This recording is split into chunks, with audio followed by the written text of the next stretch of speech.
Today, climate change or climate crisis seem to have taken on a main stage across politics, business, education, economy, and diplomacy. Time and again, climate experts are speaking at an increasing number of conferences and seminars to make us awaken of the urgency of the matter and thus change the pattern of our daily life. In fact, it has become more accessible to listen to what these experts have to say through not only conventional media outlets but also unconventional and emerging communication channels such as YouTube. However, I can still see so many people, not necessarily an expert, who have continued doing their part to protect the environment and save the earth. They are students, office workers, business owners, and whatnot. What they do for a living does not actually matter when it comes to climate action. They live in not just some countries, but all around the world. Polar regions, low-lying islands, developed and developing countries alike. Wherever you live, anywhere you live, you can start doing something for the environment. With this belief, CIFAL Jeju has met people from various fields in Korea to encourage climate activists out there and motivate more people to join in this global effort. It would be interesting to listen to their individual climate action and what implication it might have at the global level. First, Jeju Island, where CIFAL Jeju is located. With a vision to be a carbon-free island by 2030, Jeju has made continuous and conscious efforts to maintain its beautiful ocean, blue sky, and the Halla Mountain. Perhaps based on the Koreans' general admiration of Jeju's nature, Jeju has become a symbolic place that reflects an enhanced level of environmental awareness. Among them, there is a brave surfer who has engaged herself in beach cleanup for the last 4 years. As the head of Save Jeju Bada, a non-profit organization she established, she has raised her voice about the issues of ocean waste and single-use plastic.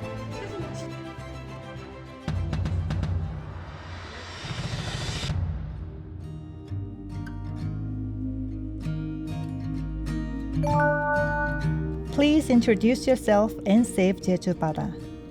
Hello, I'm Jooyoung Han, and I'm the founder and CEO of Save Jeju Bada. It's a non-profit organization that fights for clean seas, and we organize beach cleanups and run campaigns to reduce single-use plastic waste.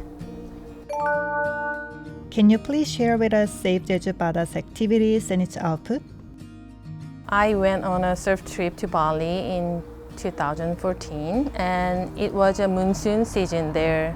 And one day it was pouring down, but the surf was good, so I was paddling out. And all of a sudden, a huge patch of garbage appeared out of nowhere and surrounded me. And it was something you would see in a nasty trash can, like cigarette butts and plastic bags that something was still inside, and plastic straw and plastic cups and plastic bottles, things like that.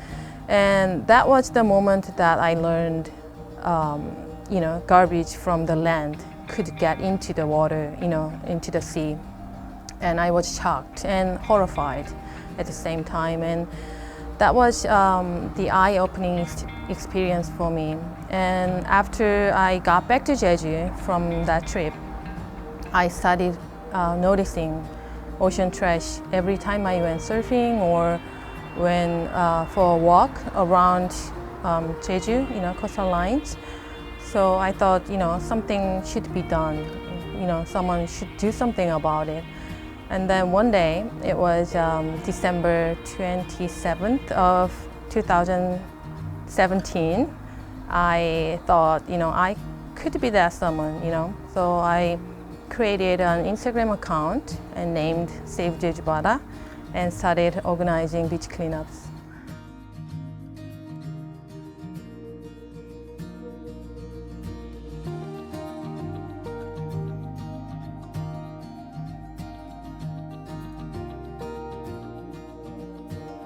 For the first 2 years, I organized like 67 beach cleanups, and with the help from 1,882 volunteers, we were able to get rid of 10 tons of ocean waste. And we wanted to contribute to recycling ocean plastic waste even a little bit. So we started working with TerraCycle Korea and tested some discarded plastic buoys and decided to make camping boxes out of those buoys.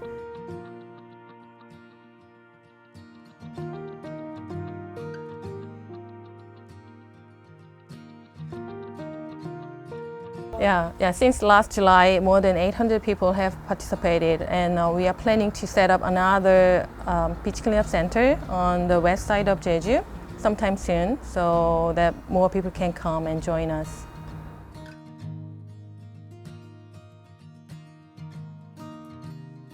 Yeah, I think you can start with observing what type of single-use plastic you use the most, and try to use less of it, or you can change the liquid products to solid ones. Like instead of buying liquid shampoo in a plastic bottle, you can buy a shampoo bar, I guess.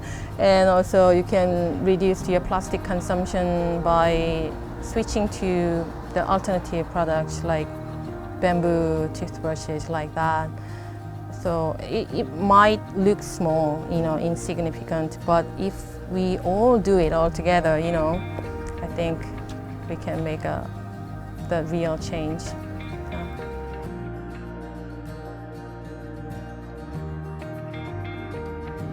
Like first time, like the garbage, ocean garbage surrounded me when I was surfing, right? And then I thought like, oh, this is disgusting, because I think this is because like people here don't have any concern for the environment, and also they are Bali, Indonesia is developing country. Maybe it's like lack of awareness,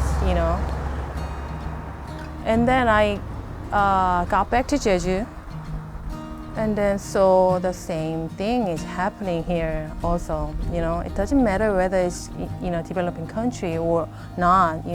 Like people buy things and throw things out of convenience, and convenience makes, I think, trash.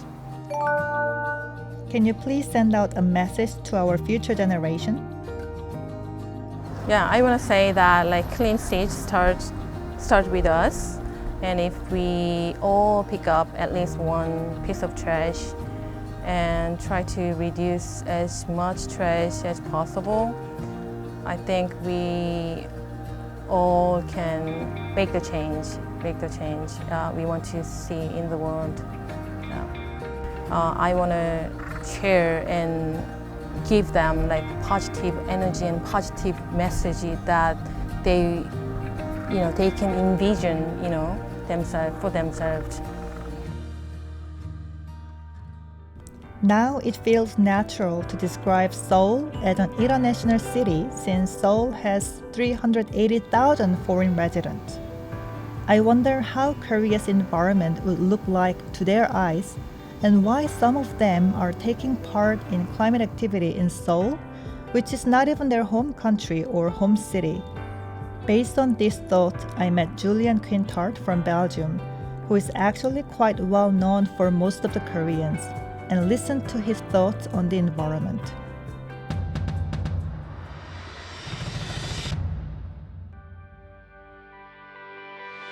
Hello everybody, pleasure to meet you. I'm Julian Quintart. It's been 18 years I live in Korea now. I mainly do entertainment here, so I'm well known for a show called Non-Summit that was very popular in Korea, where we had different representatives of different countries talking about a very wide range of subjects. It's actually on Netflix, so if you want to see it, you might be able to check it out. And I was the Belgian representative there. From all my life in Korea, it's been more than 17 years I live in Seoul now. And it's always been very important for me talk a bit about environment matters. And so I'm very happy today for you to ask for this interview and be able to talk with you. Pleasure to meet you. Hello. How have you become interested in acting for the environment? I think for me, there's always something that's been like guiding me through everything, and it's been a kind of sense of some environment responsibility, like self-responsibility. So even though while I was here, I always tried to ride my bike. For me, like there's always been some desire and like I think inner need to kind of try to do something. And so that's why I guess this year especially I really decided to get myself way more involved into this, and I really want to focus on trying to make a change for climate change in the good way. Tell us more about the so-called climate blues. There's something very common among people that care about the environment. It's called in Korea like 환경 우울증. Is a lot of people like feel they're alone in this fight and they get really sad and a bit, they got the environment blues like they say in Korea.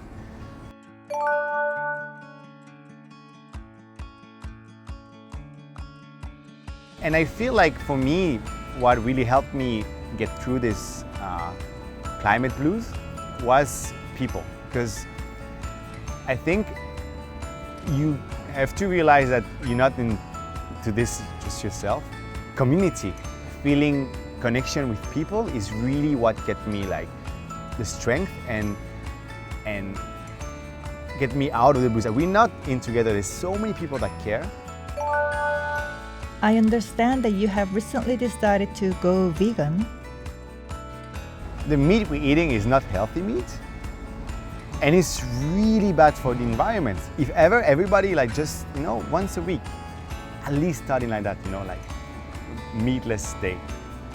There's this movement called Meatless Monday, and in Ghent also, in Belgium, on Thursday, they have no meat at school. There's a movement like that, and for me this is one of the biggest things I think we should all try to do, because this has the biggest impact because we can get so much land back, and from that land we can grow back forest, and there's so many things we could do back with the environment, and so many destruction comes from actually this, so many forest destruction come from that, and water pollution also number one cause of water pollution.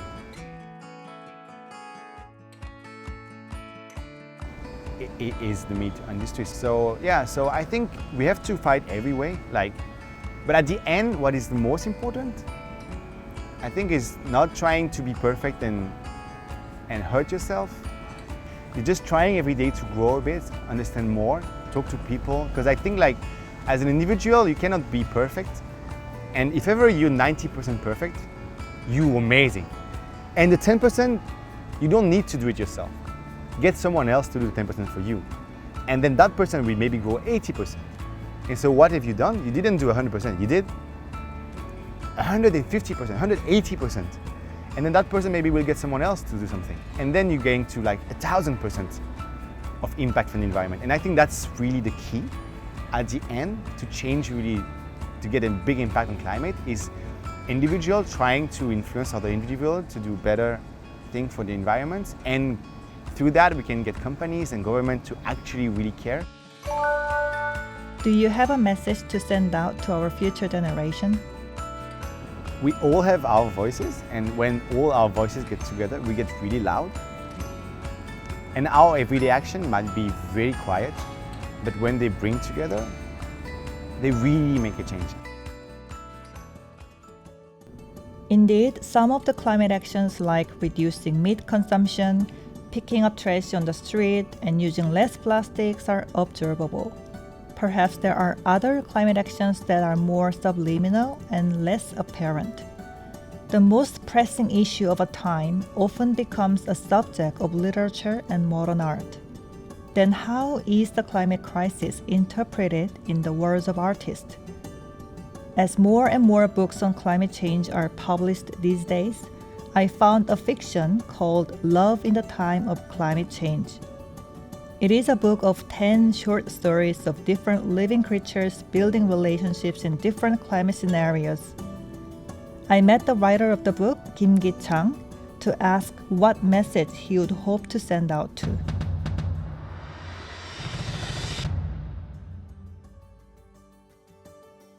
저는 소설가 김기창이라고 하고요.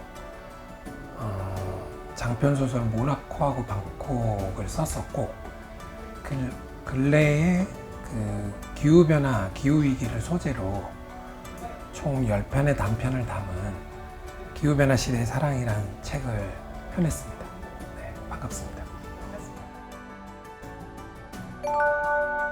What message did you want to deliver through the stories in your book?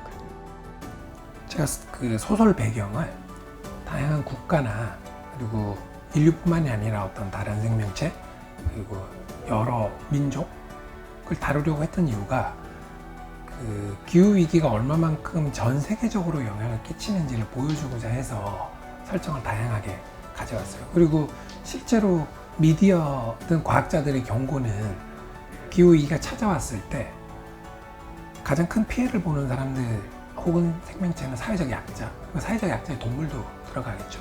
그런 사람들이 가장 큰 피해를 겪을 것이라고 이야기를 했고, 그래서 저도 좀 생각을 해봤죠. 어떤 사회적 약자들이 있을까, 기후위기에 피해를 입는.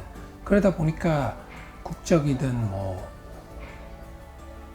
지역이든 좀 더 다양하게 사람들을 생각할 수 있었던 것 같아요. 그래서 그걸 이야기에 담으려고 노력을 했고, 그게 총 10편의 단편이라는 소설로 결과물로 나타나게 된 것 같아요.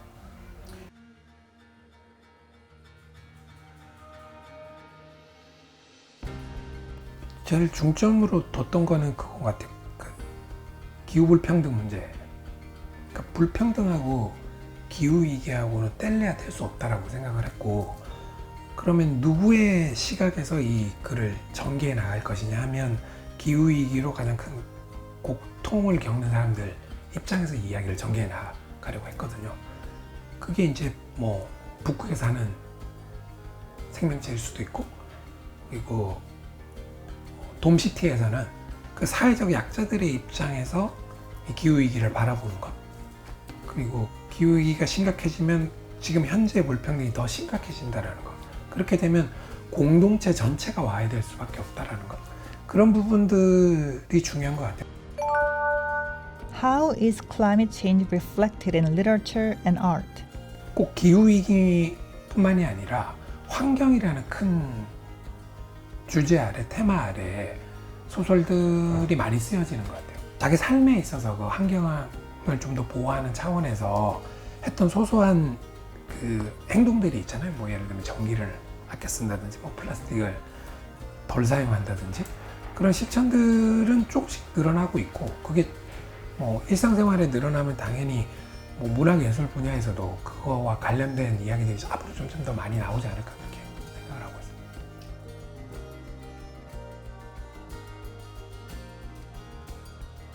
사실 예술의 존재 이유는 여러 가지가 있겠지만 공감이 가장 큰 또 예술의 역할이라고 생각을 하거든요. 그러니까 내가 기존에 관심 없던 것이나, 그리고 그런 관심 없던 것 중에는 하나는 타인의 고통이겠죠. 그 타인에는 인간도 포함될 수 있고 타자라고 하면 좋겠네요. 나무든 동물이든 그 타자의 고통에 공감하게끔 하는 게 예술의 중요한 역할인데, 그런 부분에 있어서 예술이 할 수 있는 일이 아직도 굉장히 많겠죠. What would you suggest we do to address the climate crisis? 이런 그 국가의 정책하고 그리고 개인의 각성이 맞물려 돌아갔을 때 기후위기를 좀 벗어날 수가 있다고 생각을 하는데, 어떤 일방적으로 정책만 있으면 절대 이게 성공할 수가 없거든요. 그러다 보니 그 어떤 기후위기에 대한 교육이 개도국에도 이루어져야, 개도분들에게도 좀 이루어져야 하고, 사실 근데 개도국뿐만이 아니라 전반적으로 다 그런 어떤 지속 가능한 생존이라는 전제하에 그를 위해서 필요한 여러 가지 저희의 생활의 변화나 그런 시스템의 변화, 구조의 변화들에 대해서 교육은 계속 이루어져야 된다고 봐요.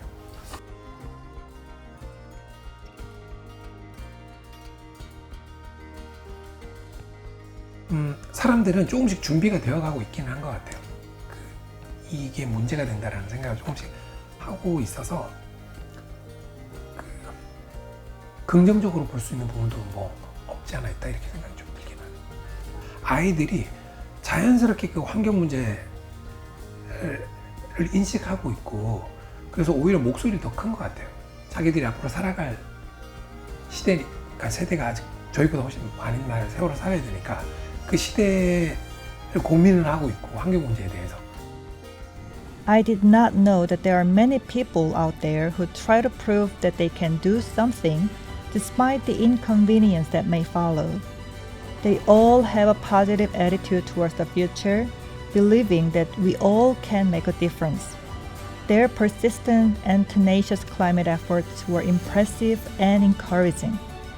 Hopefully, their voices and messages can spread out to the other parts of the world. 여러분들은 나무나 동물들처럼 자연환경까지 함께 공존해 나간다는 생각으로 기후위기를 막기 위한 실천들을 해 나갔으면 좋겠습니다. 네. Yeah, I want to unite people with like positive messaging, positive like future, you know, like something I want to see and something that lifts all up, you know, like something uplifting story, you know, messaging. Yeah, that's what I want to share with people. So what about we join our voices together and the sound of our action together and get louder to make a change for climate change?